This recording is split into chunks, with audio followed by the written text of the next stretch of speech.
नमस्कार, मैं अंशुमान गौड़ एजी की शिक्षा में आपका स्वागत करता हूं। आज हम अध्ययन करेंगे हिंदी साहित्य के प्रसिद्ध साहित्यकार जयशंकर प्रसाद जी की लिखी हुई प्रसिद्ध कविता प्रभो, उसके संदर्भ, प्रसंग, भावार्थ और उसकी काव्यगत विशेषताओं का।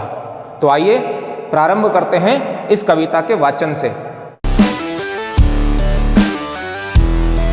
विमल इंदु की विशाल किरणें प्रकाश तेरा बता रही हैं, अनादि तेरी अनंत माया जगत की लीला दिखा रही है।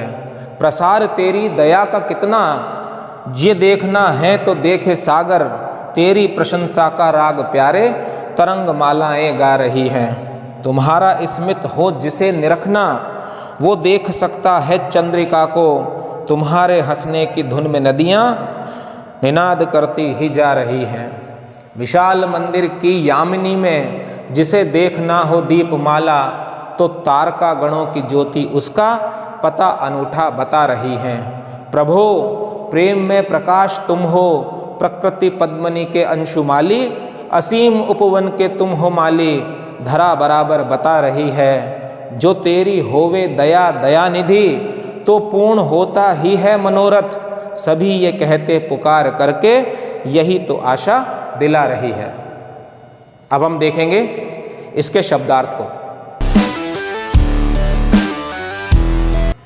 इसका पहला शब्द है विमल अर्थात स्वच्छ, इंदु इसका अर्थ है चंद्रमा, अनादि जिसका कोई आदि या प्रारंभ न हो अर्थात ईश्वर, लीला इसका अर्थ है विभिन्न क्रियाकलाप, स्मित अर्थात मुस्कान, चंद्रिका इसका अर्थ है चांदनी, निनाद अर्थात ध्वनि, यामिनी इसका अर्थ है रात्रि, तारकागण अर्थात तारे, अंशुमाली इसका अर्थ है सूर्य, धरा अर्थात धरती और दयानिधि दया के भंडार या ईश्वर।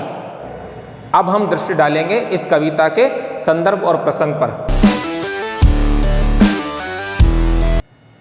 प्रस्तुत कविता हमारी हिंदी विषय की पाठ्य पुस्तक से ली गई है, जिसमें यह कविता जयशंकर प्रसाद जी के काव्य संग्रह कानन कुसुम से संकलित की गई है। इस कविता में कवि जयशंकर प्रसाद जी ईश्वर के प्रति अपनी अटूट आस्था का स्वर प्रकट करते हुए प्रकृति के कण कण में उस ईश्वर की सर्वव्यापक सत्ता की ओर संकेत कर रहे हैं।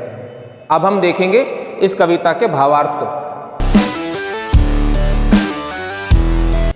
इस कविता में कवि जयशंकर प्रसाद जी प्रभु अर्थात ईश्वर को संबोधित करते हुए तथा उसके प्रति अपनी आस्था और प्रकृति में उसकी सर्वव्यापक सत्ता की ओर संकेत करते हुए कह रहे हैं कि विमल इंदु की विशाल किरणें प्रकाश तेरा बता रही हैं कि हे प्रभु, ये चंद्रमा उसकी जो विशाल उन्नत अलौकिक किरणें हैं, वह किरणें तेरे ही प्रकाश में, तेरे ही ज्योतिर्मय स्वरूप उसको प्रस्तुत कर रही हैं, उसको प्रकट कर रही हैं, तथा साथ ही अनादि तेरी अनंत माया जगत की लीला दिखा रही है। और ये संसार में घटने वाली प्रत्येक घटना, इस संसार की प्रत्येक लीला वह ईश्वर की माया के अधीन ही है, और ईश्वर की वह माया अनादि है, अनंत है, और ईश्वर की उस अनादि और अनंत माया, उसके दर्शन हमको इस जगत अर्थात संसार की घटने वाली प्रत्येक छोटी से छोटी और बड़ी से बड़ी घटनाओं में दिखाई देती है। कवि के कहने का भावार्थ ये है कि इस संसार को नियंत्रित करने वाली शक्ति ईश्वर ही है, ईश्वर की माया के अधीन ये संसार है, और उसकी माया के अंतर्गत ही इस संसार की प्रत्येक गतिविधि वो नियंत्रित होती है। सब कुछ ईश्वर की माया के अनुसार ही होता है। इसलिए यदि किसी को ईश्वर की माया के दर्शन करने हैं, तो वह इस संसार की अद्भुत लीलाओं को देखकर ईश्वर की माया का अनुभव कर सकता है। आगे कवि जयशंकर प्रसाद जी कह रहे हैं कि हे ईश्वर, आप बहुत दयालु हैं, आप दयावान हैं, आप कृपालु हैं, आपकी कृपा दृष्टि वो इस सारे संसार में फैली हुई है, आपकी दया का प्रसार वो इस सारे संसार में है। यदि कोई ये जानना चाहे कि आपकी दया, आपकी कृपा का फैलाव कितना है, तो उसे सागर को अर्थात समुद्र को देखना चाहिए। समुद्र जिस प्रकार से अंतहीन है, उसका विस्तार जिस प्रकार से अनंत है, ठीक उसी प्रकार से परमात्मा की, प्रभु की, ईश्वर की दया भी अनंत है, विशाल है, उसका कोई अंत नहीं है, वह भी इस सारे संसार में व्याप्त है। तथा तेरी प्रशंसा का राग प्यारे तरंग मालाएं गा रही हैं, और इस समुद्र में उठने वाली तरंग मालाएं अर्थात लहरें, वो भी जिस प्रकार से ध्वनि कर रही हैं, तो उनसे उठने वाली जो ध्वनि है वो आप ही की कृपा का, आपके दयालु स्वरूप, उसकी प्रशंसा का गुणगान ही है।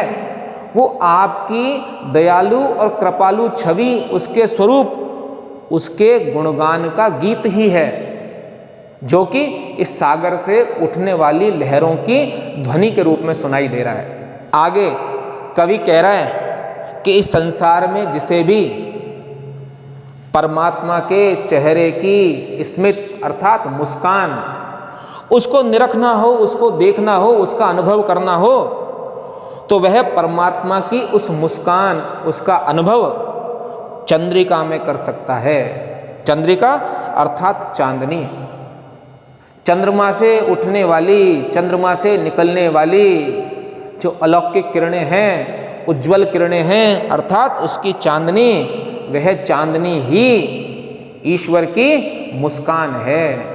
उस चांदनी में हमें ईश्वर के चेहरे की, उसके मुख की उस सुंदर मुस्कान, उसकी अनुभूति हो सकती है।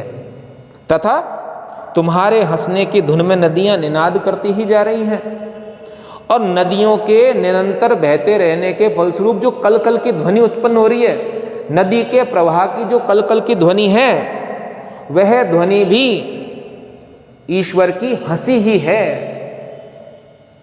ईश्वर की हंसी का अनुभव हम नदियों के प्रवाह की कलकल ध्वनि में देख सकते हैं, सुन सकते हैं। आगे कवि कह रहे हैं, विशाल मंदिर की यामिनी में जिसे देखना हो दीपमाला, तो तारका गणों की ज्योति उसका पता अनूठा बता रही है कि यदि कोई रात्रि के समय ईश्वर के विशाल मंदिर, उसमें होने वाली दीपमाला को देखना चाहता है, ईश्वर के विशाल मंदिर में रात्रि के समय दीपमाला को देखना चाहता है, तो उसे रात्रि के समय आकाश को देखना चाहिए, जो कि तारों से भरा हुआ है, और वो तारों की ज्योति ही, वो तारों की चमक ही, वह उस ईश्वर के विशाल मंदिर में होने वाली दीपमाला है। ये रात्रि के समय का आकाश, ये ईश्वर का विशाल मंदिर, और तारों की ज्योति, तारों की चमक, उसमें होने वाली दीपमाला। तो हमें तारों से चमकते हुए आकाश में ईश्वर के उस विशाल मंदिर में होने वाली दीपमाला, उसकी अनुभूति होती है। आगे कवि कह रहा है, ईश्वर को संबोधित करते हुए कि हे प्रभु, हे मेरे परमेश्वर, प्रेम में प्रकाश तुम हो, प्रकृति पद्मनी के अंशुमाली, कि आप प्रकाश में हैं, आपका स्वरूप ज्योतिर्मय है, और वह प्रकाश में और ज्योतिर्मय स्वरूप कैसा है? प्रेम से परिपूर्ण। इस सारे संसार में आपका प्रेम, आपकी स्नेह, आपकी दया, आपकी करुणा, आपकी कृपा वो फैली हुई है। आपका वह प्रकाशमय और ज्योतिर्मय स्वरूप, वह इस सारे संसार को सुख प्रदान कर रहा है, सारे संसार को स्नेह प्रदान कर रहा है। और जिस प्रकार से ये सूर्य, वो इस सारी सृष्टि, उसको नया जीवन प्रदान करता है, उसी प्रकार से इस प्रकृति रूपी पद्मिनी अर्थात कमलनी, उसको विकसित करने वाले अंशुमाली अर्थात सूर्य भी आप ही हैं। कवि के कहने का भाव ये है कि संपूर्ण प्रकृति, इस संपूर्ण सृष्टि, उसका विकास ईश्वर के द्वारा ही संभव है। वह ईश्वर ही इस सूर्य की तरह से इस सारी सृष्टि का विकास करता है। जैसे कमलनी सूर्य के प्रकाश में विकसित होती है, उसी प्रकार यह सारी प्रकृति, यह सारी सृष्टि वह ईश्वर की कृपा से ही विकसित होती है। असीम उपवन के तुम हो माली, धरा बराबर बता रही है। कवि कह रहा है कि ये धरती पर होने वाली हर घटना, इस धरती का सौंदर्यमय स्वरूप, उसका हरा भरा स्वरूप, इस धरती पर प्राणियों के बीच जो स्नेह भाव है, वो सब इस बात की ओर इंगित कर रहे हैं कि आप इस संसार रूपी असीम उपवन, उसके माली के समान उसकी देखभाल करने वाले हैं, उसकी सुरक्षा करने वाले हैं। जिस प्रकार एक उपवन की सुरक्षा, एक उपवन उसकी देखभाल का काम माली का होता है, वह उसकी जिम्मेदारी होती है, ठीक उसी प्रकार से इस संपूर्ण सृष्टि रूपी उपवन जो है, उस उपवन के सुरक्षा, उसकी देखभाल, उसका दायित्व आपका है।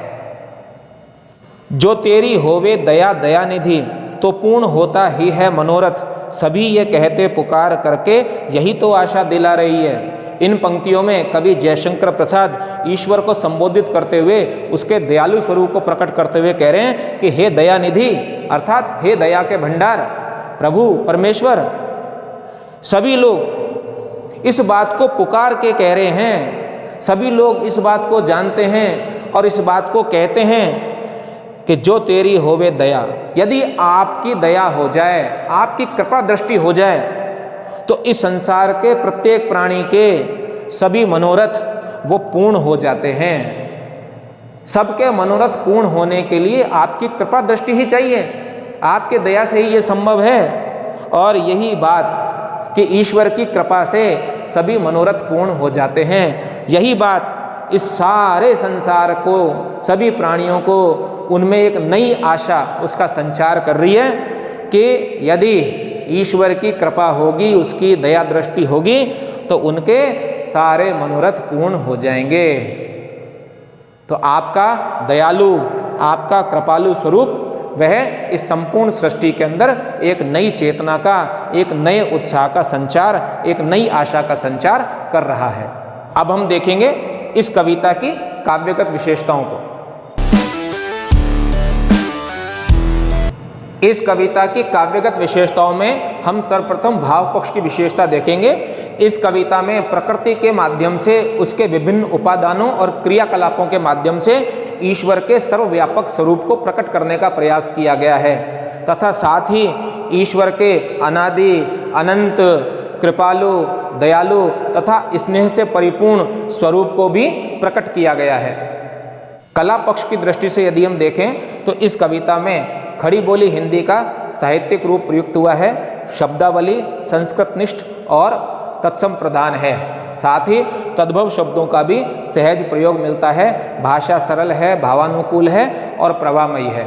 यदि अलंकारों की दृष्टि से हम देखें तो अनादि अनंत में अवर्ण की, प्रभो प्रेम में प्रकाश में पैवर्ण की, प्रकृति पद्मनि में पैवर्ण की, दया दयानिधि में देवर्ण की आवृत्ति होने से अनुप्रास अलंकार है। प्रकृति पद्मनि में रूपक अलंकार है। प्रकृति पद्मनि के अंशुमाली, इसमें उपमा अलंकार के दर्शन हमको हो रहे हैं। जो तेरी होवे दया दयानिधि, इस पंक्ति में यमक अलंकार हमें दिखाई दे रहा है। साथ ही तेरी प्रशंसा का राग प्यारे तरंग मालाएं गा रही हैं, इस पंक्ति में हमें मानवीकरण अलंकार के दर्शन हो रहे हैं। इस प्रकार इस कविता में अनुप्रास, रूपक, उपमा, मानवीकरण और यमक अलंकार हमें दिखाई दे रहा है। कविता की शैली आलंकारिक और छायावादी है, तथा साथ ही इस कविता में हमें कवि के कल्पना कौशल का चमत्कार भी दिखाई दे रहा है। छंद योजना प्रशस्य है तथा उसमें गेयता और संगीतात्मकता का गुण है। आज हमने कवि जयशंकर प्रसाद जी की कविता प्रभु का अध्ययन किया। मुझे आशा है यह आपके लिए उपयोगी और ज्ञानवर्धक रहेगा। यदि आपने इस चैनल को अभी तक सब्सक्राइब नहीं किया है तो इसे सब्सक्राइब अवश्य कीजिए तथा इस वीडियो को लाइक और शेयर करना भी न भूलिए। धन्यवाद।